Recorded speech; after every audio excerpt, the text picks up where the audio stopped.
il s'est présenté dans les nations lui-même par son nom, Emmanuel, le Dieu parmi son peuple. Alors que d'autres dieux voulaient nous tuer, lui, quand il est venu, il nous a donné la vie éternelle. Je ne sais par où commencer pour célébrer son nom, car il est tout pour moi. Il est tout pour ma vie. L'amour de ce monde finit au cimetière. Mais ce que lui déclare l'amour, dans le cimetière, ça continue. Dans l'éternité, ça continue. Yo. Il est le seul qui agirait. Il ne nous abandonnera jamais. Dio. Alors que les amis fidèles nous laissent, lui dit, je suis avec vous jusqu'à la fin du monde. Dio. Qu'est-ce que je peux dire à l'égard de ces dieux-là? Yo. Un Dieu qui s'est fait homme pour sauver les hommes, qui a pris le corps des pécheurs afin de nous délivrer du péché et de la mort. Que dirais-je à l'égard de ces dieux-là? Jésus mon sauveur. Lorsque la famille m'a rejeté, il est venu à mes côtés. Dio. Il a écouté mes cris. Dio. Il a dit, fils, j'ai écouté ce que tu dis. Il est le Dieu qui peut écouter les cris de Jonas même dans le ventre du poisson. Dio. Tout le monde croyait que dans le ventre du poisson, Dieu l'a abandonné. Alors qu'il est le Dieu des cas de rejetés. Il est le Dieu de ceux qui sont rejetés. Yes. Il est le Dieu de ceux qui sont dans l'oublié. Dio. Je ne sais pas où commencer à adorer ce Dieu. Ce que mon père ne m'a pas donné, c'est ce que lui m'a donné. Alléluia. Même pendant que je dors, ma Bible à moi me présente ce Dieu comme celui qui ne dort jamais. Alléluia. Et qui ne sommeille jamais. Yes. Il veille sur moi. Ce qui me fait très grave, ce qui pousse mon cœur à trembler devant sa face, c'est l'histoire du fils prodigue. Yes. Une fois en dehors du pays, il croyait que papa l'avait oublié.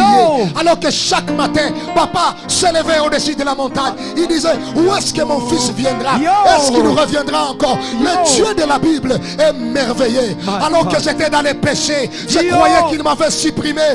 Mais chaque matin, il venait au-dessus de la montagne. Il regardait, où est-ce que je viendrai? Est-ce que je vais retourner encore à la croix?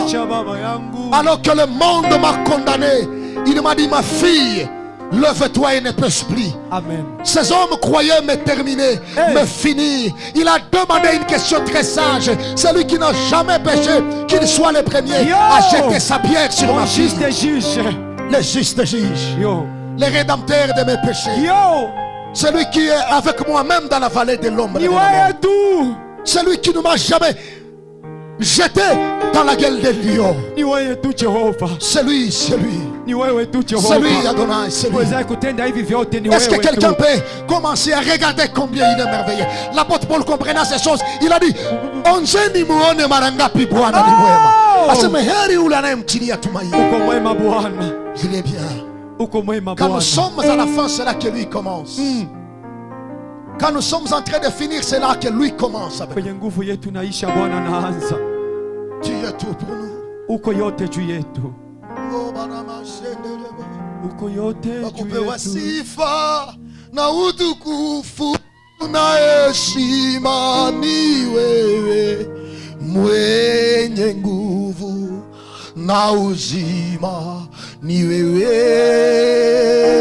wewe. Wakupewa sifa na utukufu na heshima ni wewe, mwenye nguvu na uzima ni wewe.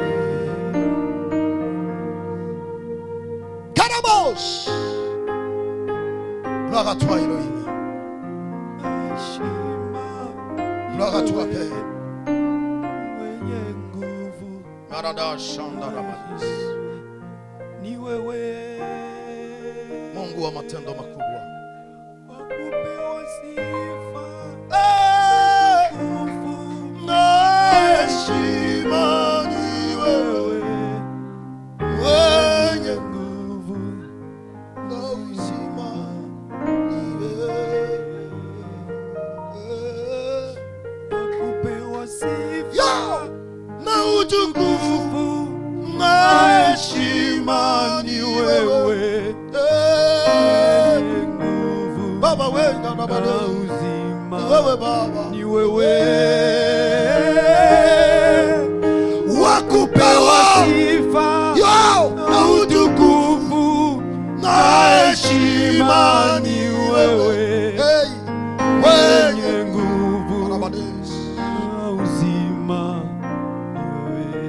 Genèse 28, le verset 11.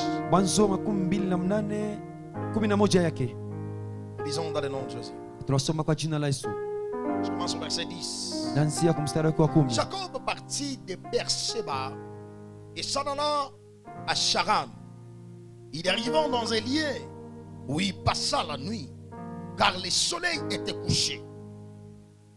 Il y prit une pierre dont il fit son chevet et il se coucha dans ce lieu-là. Aide-moi à saluer les voisins de gauche à droite. Dis-lui, le pasteur vous salue.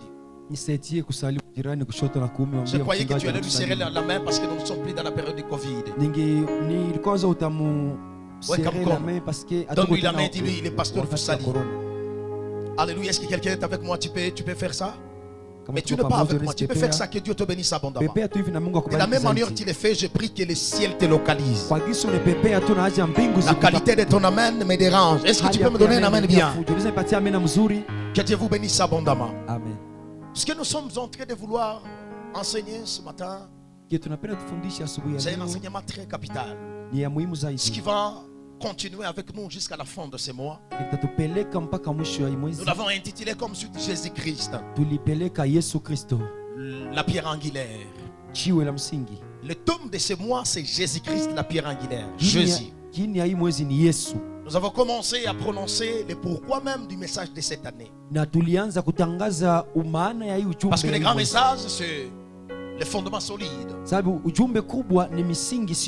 on a avancé rapidement avec le Seigneur. Le Seigneur nous a fait énormément du bien. Et aujourd'hui, j'introduis Jésus-Christ comme pierre angulaire. Si vous avez un cahier, écrivez avec moi Jésus la pierre angulaire.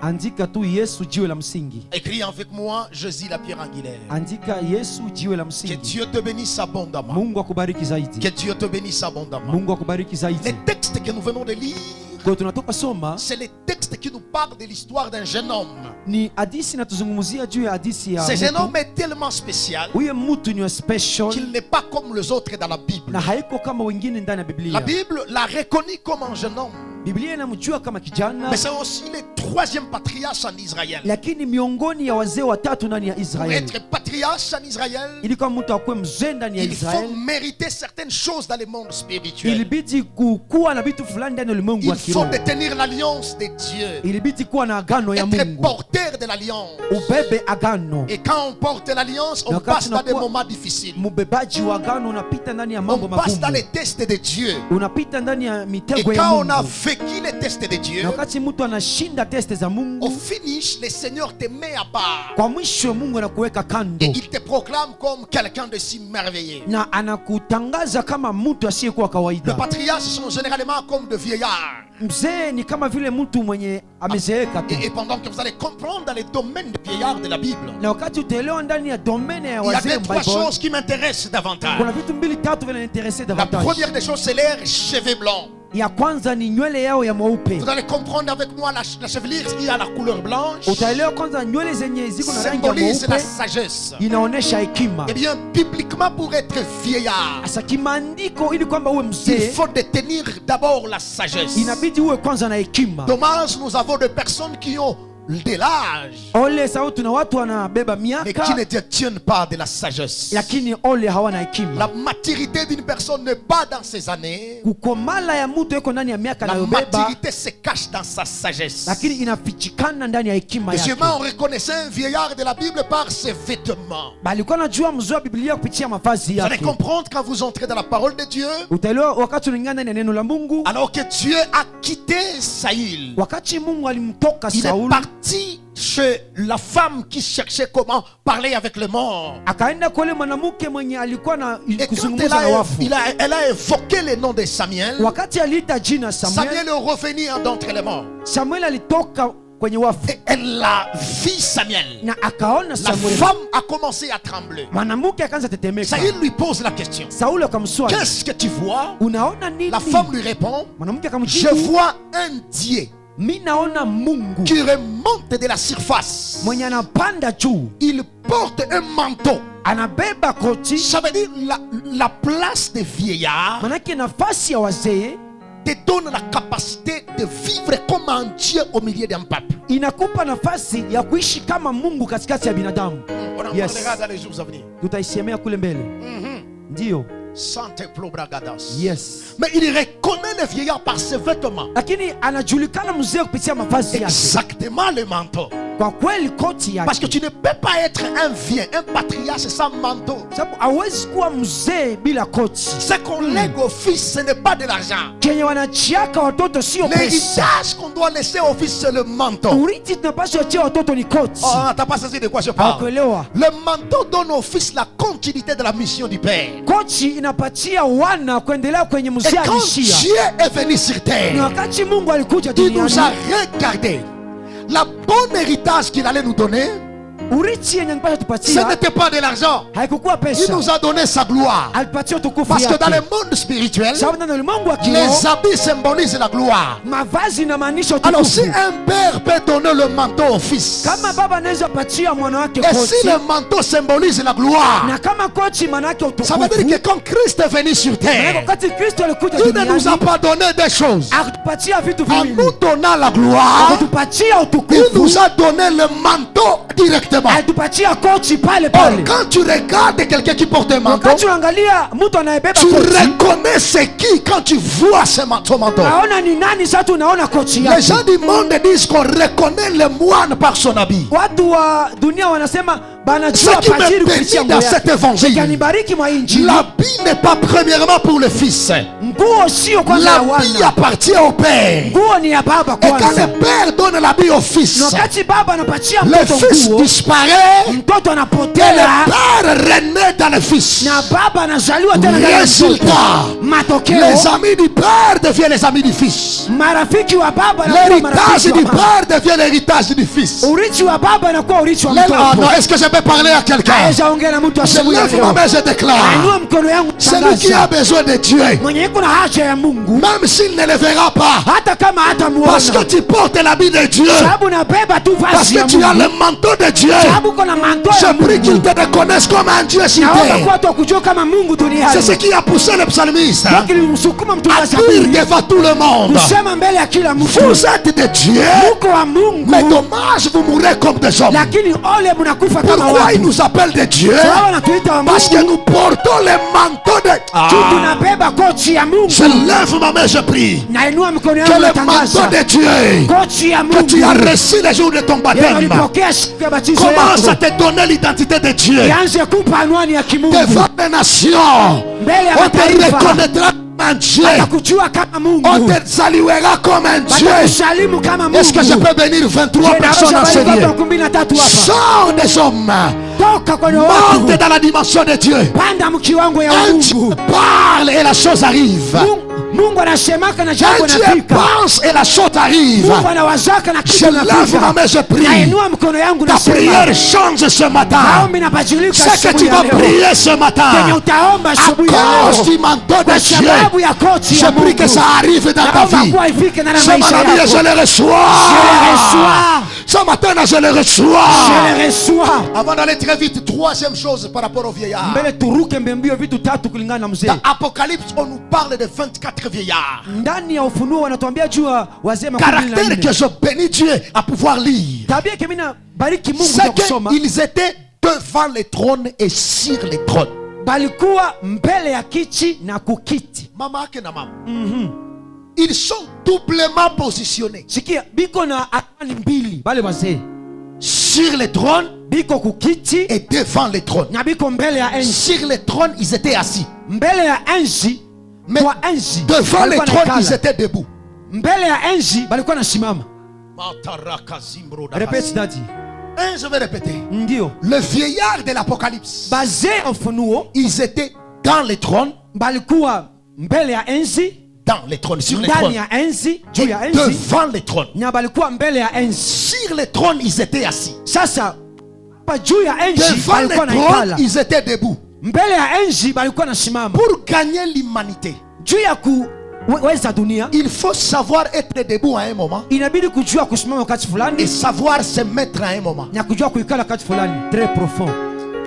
Le problème, c'est pas mon thème. J'allais dire des choses Shida bizarres ici. yangu ningisema vitu. Mande lebro saya Libère les choses bakatoza. papa. Ce qui est très bizarre, ces vieillards ont dit qu'ils jettent les couronnes. Et ils disent Saint, Saint est l'Éternel. Ils adoraient celui qui est assis sur le trône. Okay, je me demande, si vous adorez celui qui est sur le trône, alors que la Bible dit que vous êtes aussi sur le trône, vous ne voyez pas que vous dérangez ma tête? Le vieillard me répond en disant, en adorant un Dieu, le Dieu te donne la place sur son trône. Est-ce que je peux parler à quelqu'un? Je pense que la Bible dit, la Bible dit ceci: lorsque le Fils de l'homme sera élevé, dans l'adoration bien sûr, il nous attirera vers lui. La bonne manière de recevoir la position assise sur le trône, c'est d'adorer d'abord celui qui a. Peut-être tu n'es pas encore sur ton trône. Peut-être tu n'es pas sur ton trône, mais il y a quelqu'un qui est déjà sur le trône. En acceptant la gloire de celui qui est sur le trône, tu entres sur le trône sans le savoir. Ce principe me bénit davantage. Ce sont les vieux détenant l'intelligence et la sagesse. Et leur sagesse leur donnait cette capacité de comprendre. Si tu célèbres une gloire, cette gloire te pousse à monter avec elle. Kusa jirani mwambie ukiitika mwenzako kesho batakuitika. Ukiitika mwenzako Mama Vanessa kesho na wewe batakuitika. Tu ne lui as pas dit ça très bien. En jetant la couronne devant celui qui est assis sur le trône, tu reçois ton trône sans le savoir. Je lève ma main, je prie pour une personne. Parce que tu jettes ta couronne devant Dieu et tu adores Dieu qui est assis sur le trône. Dans cette semaine, que ton trône soit débloqué. Non, je dis bien alors que tu célèbres Dieu, que ton trône soit débloqué. C'est pourquoi la maman de Juda, lorsqu'elle a vu que son mari ne comprenait pas, elle a prié, ça ne marche pas. Elle a gêné, ça ne marche pas. Elle a regardé son fils. Lorsque le fils est venu sur le monde, la maman a dit, je suis fatigué. Cette fois-ci, je vais louer l'Éternel. Le problème est... Alléluia. Il savait. J'ai beaucoup prié Dieu, mais je n'ai pas vu le trône. Mon mari me fuyait. Mais cette fois-ci, j'entre dans l'adoration, j'entre dans la louange. Et en entrant dans la louange, Dieu lui a donné le trône. C'est pourquoi Juda veut dire louange. Et quand Dieu va donner les héritages à Israël, en regardant Juda, il dit, toi, tu donneras naissance à des rois. Or le roi, c'est celui qui est assis sur le trône. La mère a compris. Je n'ai pas le trône, mais je vais adorer celui qui a le trône, afin que lui donne à mon fils le trône. Naweka mkono wangu juu, naomba juu yako. Umeomba vimeshindikana, umefunga vimekatala, ingia mu maabudu magharibi ya leo. Acha maabudu ya magharibi ya leo idébloque trône ya watoto yako. Que l'adoration de ce soir débloque le trône de ta famille. T'as pas saisi de quoi je parle?